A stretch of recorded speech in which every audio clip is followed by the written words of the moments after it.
What's up, everybody? It is your boy Toxie Boy. Yo, coming at you with a video that I probably should have scripted, but I didn't. Um, the Mortal Kombat movie's been out for about a week now. I feel like if you're a Mortal Kombat fan, you've seen it. If you were interested in seeing it at all by this point, you've seen it. You can just watch it on HBO Max. You don't have to go to the theater to watch it. It's available in your own home.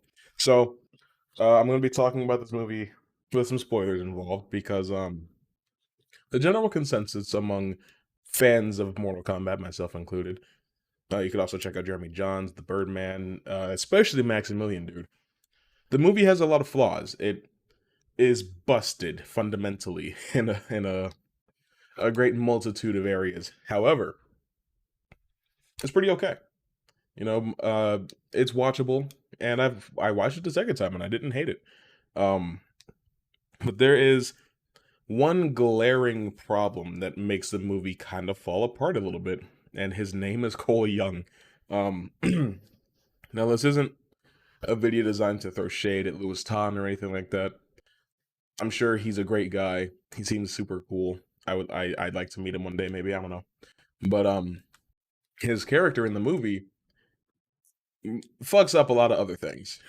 he because if you've seen the movie, then you know that his whole thing is that he's the descendant of Hanzo Hasashi, and that he his bloodline is the reason that he has the dragon mark and how he's able to unlock his arcana, which his arcana is really fucking lame. It's just a sweater.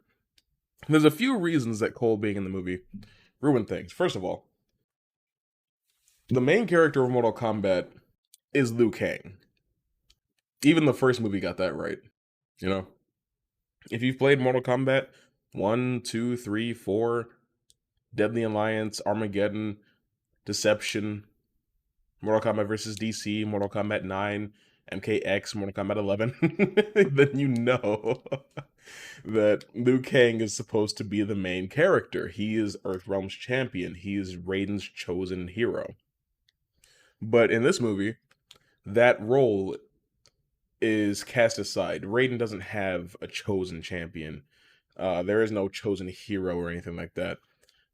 Because for some reason, this movie decided that the audience needed a surrogate character, somebody who we can experience the story with, that is learning the rules of the franchise at the same time and the same rate that we are. But if you're a Mortal Kombat fan, you know the rules. And if you're not, then it's pretty easy to get on board. All you have to say is what you said at the beginning. There is a tournament every 50 years between Outworld and Earthrealm. If one realm wins 10 in a row, they get to invade the other realm and take it over. Outworld has won 9. The 10th one is about to commence. And now Earthrealm has to get its heroes together and defend itself. Easy. Easy. We don't need some sort of washed up MMA fighter to put the hope of the world on. By the way, he's a washed up MMA fighter. I don't know how old he is. He might be like 30 or something in the movie. But he's past his prime, and we're counting on him to save the world? A guy with no ground game? Anyway, and then if you have a character that is supposed to be the like the new face, the new generation of the Shirai Ryu, use Takeda. He's new. I mean, they only came up with him in Mortal Kombat X, and then he just kind of went away. At least I think he was only in X. I don't remember seeing it before that. I might be wrong. Correct me if I am wrong. But that's just Takeda is the son of Kenshi, and he was left with the Shirai Ryu to be raised and trained. I don't really remember what his purpose is. Mortal Kombat X came out 6 years ago. um, but if that's what you want, if you want somebody, because that's the thing, right? Cole is the descendant of Hanzo Hasashi. He's what's left of the Shirai Ryu. If you want that, use Takeda. I would be okay with not using Liu Kang if they used Takeda for the purpose of what Cole was there to do. The problem is that they made up this super uninteresting character to be the main character for a movie based on a franchise that has about 100 characters. You know, it's really lame because his existence, right? Because okay, there's already a problem by them setting the Scorpion versus Sub-Zero lore so far back in time because now Hanzo has descendants, and that's just a thing that we have to deal with in order for the story to take place now. Sub-Zero has just been mysteriously alive since the 17th century. I have no idea why. um, and The second Sub-Zero, Kuai Liang, now that Bihan has been defeated, he will probably become Noob Saibot.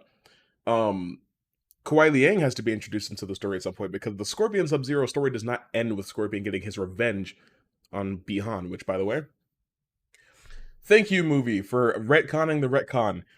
I don't know if you guys are familiar, but for a while they had changed the lore to be Sub-Zero didn't actually kill Scorpion's family or his clan or whatever.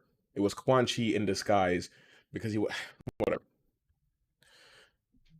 Um, Point is, that was stupid, and I'm glad it's gone.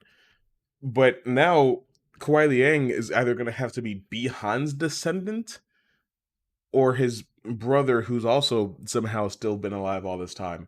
I mean, because they are brothers in the lore, but I don't know how that's supposed to happen now.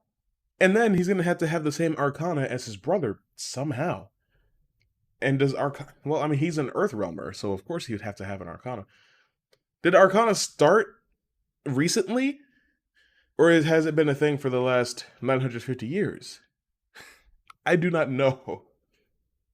Anyway, another thing is that the only reason Arcana exists is because of Cole. Because they inserted this character that has no connection to the lore, they had to come up with some sort of ability for him to have in order for him to be useful. So they came up with the whole Arcana shit, which also serves as a way to explain why characters can do the fantastical things that they can do, even though they're from a fighting game. I don't need an explanation as to why Liu Kang could do a bicycle kick. He just does it.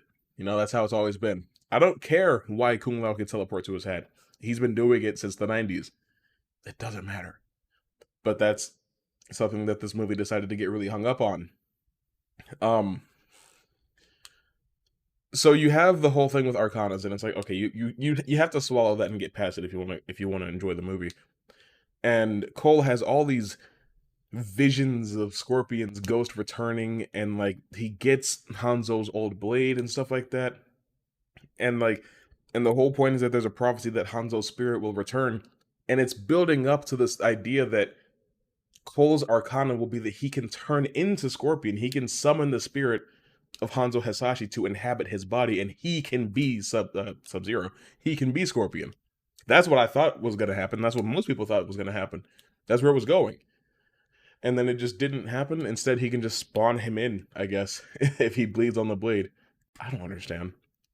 Like, Cole's existence in the movie causes so many other ripple effects because now we're stuck with him, right? So that's cool. He didn't die, so we're stuck with him. Um, I don't understand because it also makes Raiden look stupid, right? Because Raiden's like, oh, I can't interfere, so that's why he let Kung Lao die. But he can interfere enough to give Cole the blade of Hanzo that summons Scorpion. So it's like, what can you do and what can't you do? And then all of a sudden Cole starts like he takes on like the leader role and starts coming up with plans and stuff. And I'm like, what the? Since when? For you? You've done nothing but be useless this whole movie. What do you like? How do you suddenly? What? I don't get it. I don't get it. Like, legitimately, Cole is the worst thing about this movie because his existence causes so many other things in the lore to have to change for no reason.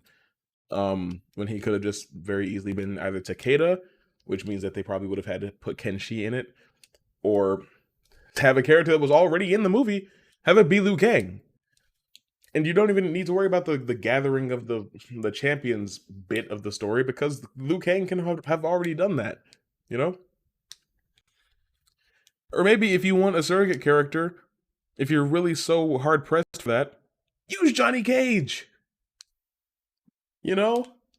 And I know the director was like, well, Johnny Cage and Kana's personalities clash in the movie. And I'm like, cool. They can do that then. Then you'd have two highlights of the movie and not just one. I don't know. Maybe I'm weird. I wanted to like Cole, you know, because I was like, Cole is going to be the main character in the movie. If I can't like Cole, I'm probably going to have a hard time liking the movie. I liked most of the things that took place around him. Hated just about everything about him, though. I was not a fan. Anyway, those are my thoughts on how Cole damn near broke the movie he was in. And if you agree or disagree, let me know in the comments. And thank you very much. Also, Head on over to animelife.com. Pick yourself up some anime apparel, some merchandise. They've got One Piece, Attack on Titan, Full Metal Alchemist, Dragon Ball. They got all kinds of cool stuff there, man. Head on over there, you get a discount, and you help support the channel. Um, I can't think of a better way to do something with your Tuesday afternoon than to go buy buy a Majin Buu beanie. But with all that being said, I'll see you very soon.